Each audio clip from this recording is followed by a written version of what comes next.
ଗୋଷ୍ଠୀ ମାନସିକ ସ୍ୱାସ୍ଥ୍ୟ ଓ ବିକାଶ ତାଲିମ ଶିବିର ଅନୁଷ୍ଠିତ। ଅନୁଗୁଳ ଜିଲ୍ଲା କିଶୋରନଗର ବ୍ଲକ ହଣ୍ଡପା ଥାନା ଅନ୍ତର୍ଗତ ବଣିନାଳି ବିଶ୍ୱଜୀବ କେନ୍ଦ୍ର ଓ ବେସିକ ନିଡ୍ ଇଣ୍ଡିଆର ସହଯୋଗରେ ଠାକୁରଗଡ଼ ପଞ୍ଚାୟତ କାର୍ଯ୍ୟାଳୟରେ ମାନସିକ ସ୍ୱାସ୍ଥ୍ୟ ଓ ବିକାଶ ତାଲିମ ଶିବିର ଅନୁଷ୍ଠିତ ହୋଇଯାଇଛି।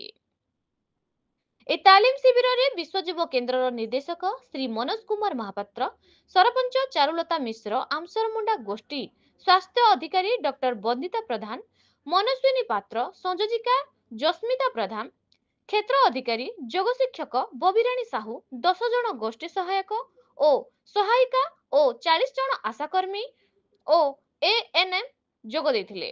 ଏ ତାଲିମର ଶିବିରରେ ସାଇକୋ ଏଜୁକେସନ, ଗୋଷ୍ଠୀ ସହାୟକଙ୍କର ଭୂମିକା, ଆଶାକର୍ମୀ ଅଙ୍ଗନବାଡି, ଏନ୍ଏମ୍, ସିଆରପିଙ୍କ ଭୂମିକା, ମାନସିକ ରୋଗ, ତାର ପ୍ରକାର, ତାର କାରଣ, ଲକ୍ଷଣ ଓ ଇ ସଞ୍ଜୀବନୀ ଚିକିତ୍ସା, ଭିନ୍ନକ୍ଷମ ଭତ୍ତା, ପ୍ରମାଣପତ୍ର, ଆଶାକର୍ମୀ ଅଙ୍ଗନବାଡି କର୍ମୀଙ୍କର ଭୂମିକା, ପରିବାର ସହାୟତା ଗୋଷ୍ଠୀ ଓ ତାର ସଂଗଠନ ପାଇଁ ଷ୍ଟେକ୍ ହୋଲ୍ଡର ମାନଙ୍କର ଭୂମିକା ବିଷୟରେ ତାଲିମ ଦିଆଯାଇଥିଲା।